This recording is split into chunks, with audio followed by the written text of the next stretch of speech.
All right, welcome in. I'm the Kodiak, and today we are here to talk about Zach Charbonnet, the running back who just got drafted by Seattle. But before we talk about that, it definitely raised some eyebrows at first, but the discussion of Charbonnet, it doesn't begin with Charb himself. It begins with Kenneth Walker.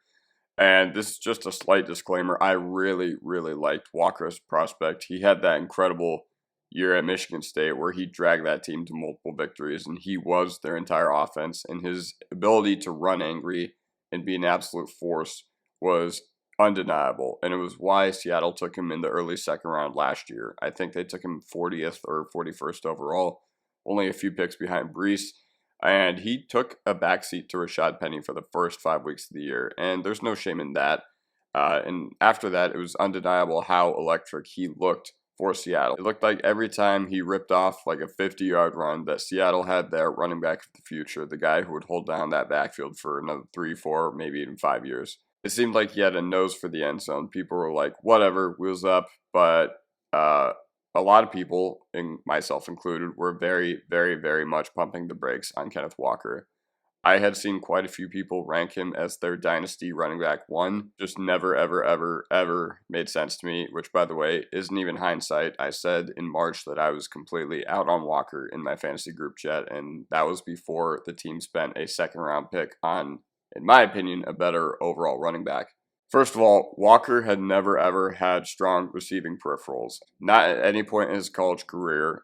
Seattle quite literally does not throw to their running backs. I think they're bottom 4, bottom 5 in the past 5 years. And part of it is, well, they had Russ, a scrambling quarterback. But another part of it is that they haven't really had the guys. You know, Carson was fine as a receiving back. He did have a year with 4 receiving touchdowns, I believe. I forget if it was 2019 or 2020, but earning anywhere between 2 to 3 receptions a game really was not great, considering his snap share. And Penny was a historically great runner when he was healthy, but his receiving ability never really came to fruition either, at least not for a running back that Seattle had spent a first-round pick on in 2018, and he has had a lot of issues staying healthy throughout his career too, so that probably didn't even help. You have guys sprinkled in there too, like Tony Jones, DJ Dallas, Travis Homer, who really haven't done anything at the NFL level either. And Walker is not exempt from this, not even close. He never profiled with strong passing or receiving peripherals, and he earned less than an 8% target share his first year with Seattle. People were like, well, he's the leader of the backfield. And I was like, well, he can't catch passes, so I don't really think he's the leader of the backfield. Maybe on first and second down, but maybe he's just a lesser version of Nick Chubb or Derrick Henry, which I now believe is to be the case. Actually, I don't even think that comparison makes sense, and I'll tell you why it doesn't make sense. But back to Walker, people were hyped about him. He was earning ridiculous volume, despite part of this was because Seattle had one of the thinnest running back rooms in the league beyond him.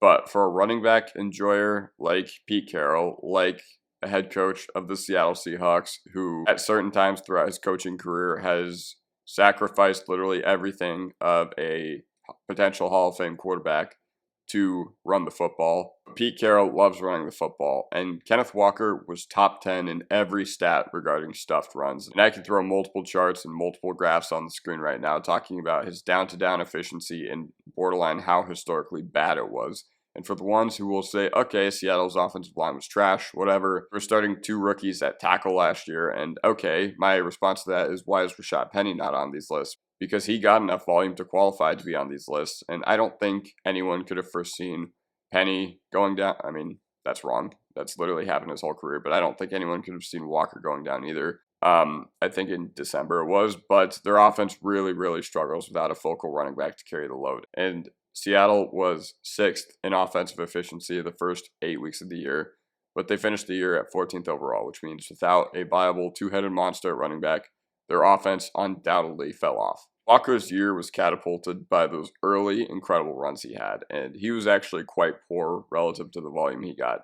There were multiple weeks over the past year where he finished with negative rushing yards over expectation, and he actually finished this year with negative EPA despite those really, really long 50-yard runs. And the reason this can go back to Charbonnet is because Charbonnet is a great jack-of-all-trades running back and the more complete back.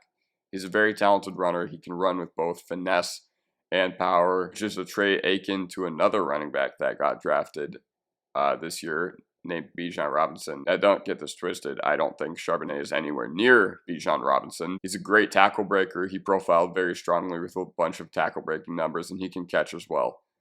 He's also pretty fast. There are multiple measurements of him weighing at 220, which I think is around his playing weight. I can't remember, but I think his combine weight was actually pretty low, so he could run that 4.5. I think it was 4.53, and I don't think he actually runs 4.53.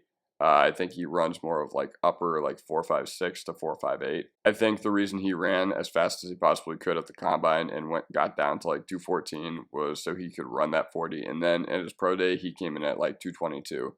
But he does look very good when you watch him too. He's got some speed. He also runs very, very, very, very angry. Like not Javante or Pacheco level, but he'll get down. He'll lower his shoulder. He'll keep his legs churning, which is the opposite of how Walker was as a player last year. And I know I talked about how Seattle does not throw to their running backs, but the fact that Charbonnet can catch is a huge quality of life improvement for the Seattle Seahawks in general. He didn't have an expansive route tree at UCLA, but he did have 24 receptions his junior year and 37 receptions his senior year. So it tells us that he is at least capable of this. And this is why I'm saying he will be the leader of Seattle's backfield. Maybe not immediately, but I do believe he fits the mold of what Carroll is looking for when it comes to his running backs better than Kenneth Walker does. His combination of speed, power, burst, and receiving makes him a very, very like all-around skilled running back. He's a good pass protector, and having an NFL-ready running back in pass protection is kind of rare nowadays. Walker finished with negative 28 expected points added. The EPA tends to punish the Saquon and Walker type, where it's either a 30-yard touchdown or a 2-yard loss. Pete Carroll has shown time and time again that he doesn't care about home run hitting. Like, yes, obviously I'm sure he cares a little bit. There's no doubt in my mind that he was excited when Kenneth Walker was able to rip off a really long run last year. Carroll is a guy who is so conservative on game days to the point where he makes the Bush administration look like the Green Party. And what historically has mattered much more to him by way of using bruising backs like Chris Carson, Marshawn Lynch, and Rashad Penny is the ability to gain 3 yards on 3rd and 2, the ability to gain 4 yards on 1st and 10. Charbonnet is a very, very, very good player, and Walker does have an elite trait. I will not try to take that away from him, which is his ability to hit the home run. But Seattle has had a resurgence after everyone automatically assumed they were dead after they traded Russell Wilson. And where do we go from here?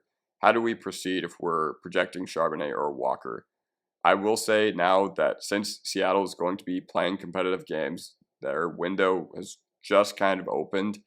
I do think Geno will take a step back this year. He just kind of had unsustainable efficiency, and we're not getting another top 5, top 10 season from him again. But if we're projecting Charbonnet or Walker, and I will say now that between the two of them, Charbonnet is most likely the better bet. If Walker wasn't hitting home runs, he was very much actively hurting the team's overall efficiency. Seattle was the 4th worst red zone team in the league last year, and being a lead back on that team, unfortunately, is a big part of that. And that offense is really, really, really crowded right now. You have 3 potential wide receiver ones in the passing game, one of which you just spent a 1st-round pick on. And let me just disclaim, I know I spent a while just shitting on Walker, but I definitely don't think he's a bad player. I think he's down a bad runner. But the reason I think between the two of them that Charbonnet is the better option to spearhead that backfield is because they're both tackle-breaking machines who are good players, but Charbonnet will be the better back of the two. He broke out as a freshman and was great at UCLA. Not to say that Walker was not great in college, because he was, but Charbonnet was a better receiver. He's probably more equipped for high-value touches and short yardage in the red zone, and Kenneth Walker will be the big play back. Maybe the 1st and 10, we're down by a touchdown. We need somebody to invigorate some juice into our team, but Charbonnet will have a bigger part of the timeshare by midseason. All right, that does it for me. I hope you all enjoyed. Subscribe if you're not already, and I will see you next time. Peace.